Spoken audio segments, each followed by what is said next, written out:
If you're working on a small clock or a clock, and you got these little nuts like this, and see if you can see what I'm talking about here. Got the little nuts like this, and also the old clocks, the mantle clocks, they got the screws and they're kind of hard to get. And if you use a magnetic screwdriver, like I've got one I bought when I was working on autoglass, that's about a $50 screwdriver right there. Good magnetic screwdriver, flathead and everything. Get in there, it starts sticking to the parts. But I got this. This is a stress reliever right here. It's a Hemostat. Now I'll show you something.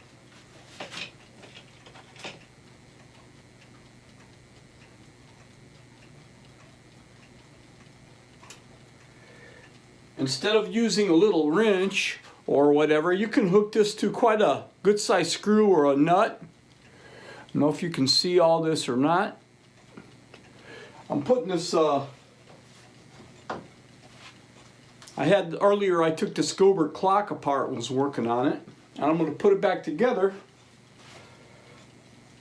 It's nothing fancy. I got this off of eBay from a guy, and nothing fancy really.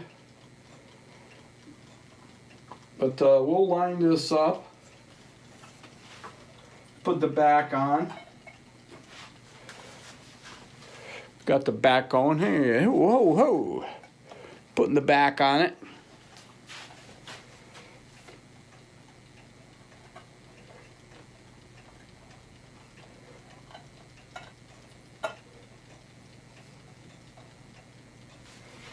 Yeah, I don't know if you can see or not. Let's get my stage lighting going here. There. That helps. Got the back on it. There's 3 little nuts that go in there.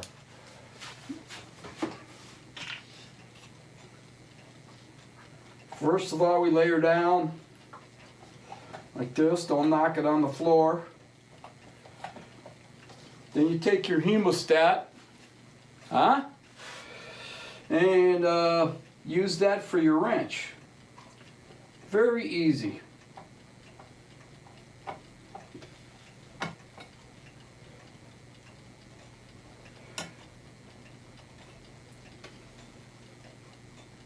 I'm trying to make it look easy, but I don't know. There we go.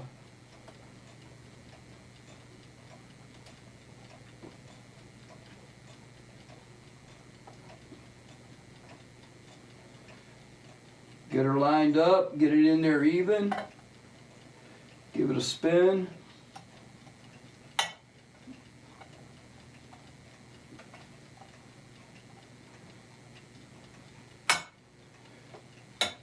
All right, you got one started. This one here, the stud came out, as you can see. So we'll hook this Hemostat to it. That's a pretty good sized nut that went on there. I don't think that was actually what was original with the clock, but it was there.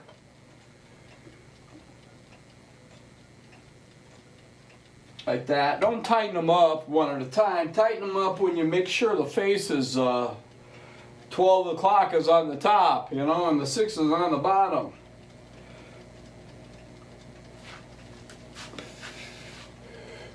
I don't know if you can see that, if I'm doing you any good or not, but bring that out to the edge of this Hemostat. I think my wife or her mom got these when they worked at the hospital or something. I'm not sure.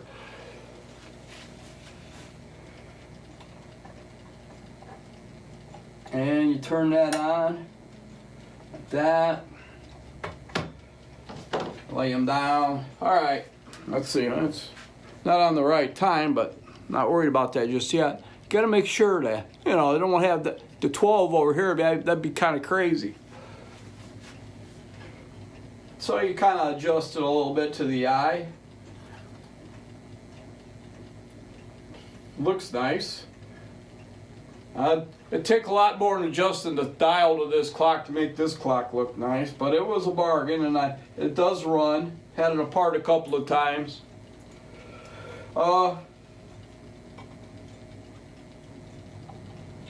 I'm not really much on the balance wheel clocks. I like the clocks with the pendulums. I can work on those. These there, I don't know, it's hit or miss for me. I know there's guys that probably know a lot more about these than I do. But as you can see, these hemostats, they got a clamp. And I think these are for clamping blood vessels, keep you from bleeding to death during a surgery. I'm not sure, but they sure are nice and handy for doing items like this here. You know, you don't want to torque on it. You just be a little gingerly there. But there we are. Now we're gonna go put. Oh, I got a part missing.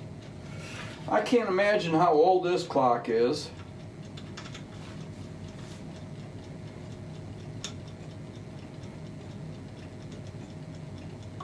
It's a loud ticker, I know that.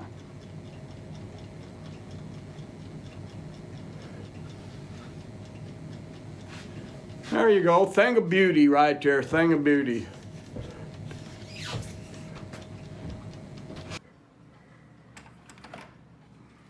Open the door. Took me 10 years to finish these stirs. And we've got a collection here. These are not for prime time, so I keep them down here. That old Gilbert clock I showed you earlier. Let me sit down.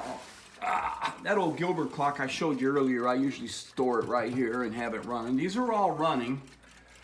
And they're all balance wheel clocks. They got 3 alarm clocks at the top here. That one and that one are Waterbury clocks.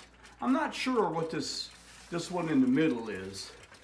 I think I knew when I bought it.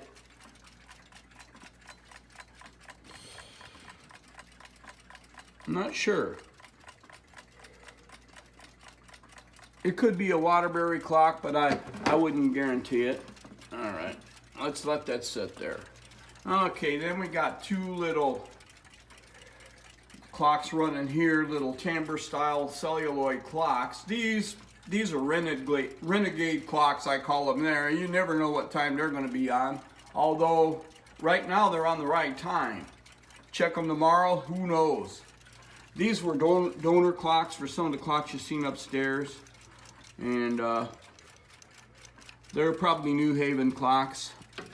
Cute little clocks, and they do run. You wind them up, yeah, it says New Haven on there if you can see. But and they do run, and I do wind them up now and then. Now on this row here, this clock I've had for quite a few years. I bought this one. There used to be an antique shop in Warsaw, Indiana, and it's closed now. Too bad. They had some nice stuff. This is an Ansonia, probably 1927. This one here is an old baby Big Ben. This is a Big Ben from the 1920s. I would say 1925 or something like that. This one's probably about 1964 to 66. It's a baby Ben West clock. This is a good running clock right here. Okay, the bottom row right there, that's a German clock. It's a travel clock. It folds up. Everybody's seen these before. This one seems to run pretty good. I've got the box to it upstairs. I bet this thing was never used. Yeah, look at that. Carry it in your pocket if you want. You know, I guess I could do that, but I got a wristwatch. Alrighty. Excuse the POV filming here. And we got one, that's probably from the 1970s right there. And that was owned by a guy named Joe Zeller. He was a real popular policeman in Gary, Indiana at one time. He passed away and his grandson gave me that clock, and I'm pretty proud of it. Now, I want to show you something. Got all these clocks. You can hear them ticking. Let's listen. Sounds like termites eating the house right there. They're all about on the right time. Okay, we got this clock down here. Let's focus in on that. Okay, what do we got there? You see it's on the wrong time. You know, I cannot make that clock run. Coincidentally, that one takes a AA battery. You put a new battery in there, it does not run. It's a quartz clock. That's a quartz clock, okay? They're good for like 3 years right there. I leave that just to show everybody how American ingenuity used to be. That clock, that clock, that clock, probably mid-20s, early 30s. It's running, they keep time. Here, let's focus in on this this OG clock right here. That's a Chauncey, Jerome Chauncey. What? Am I getting dyslexic or what? Yeah, Chauncey Jerome. You see the thing moving back and forth? That's a pendulum. You see the clock? It's on the right time. That clock's from about 1843. 1843. That was one of the first brass movement clocks around. It still runs. I cleaned it, oiled it, put some new hands on it, put some weights in her. That thing runs all the time. Now let me refocus on this. That's a quartz clock right there, made in Taiwan. Yeah, let's look at that. That doesn't run. I can't make it run. I could go to Hobby Lobby and get a kit and fix it. Alrighty, well there you have it.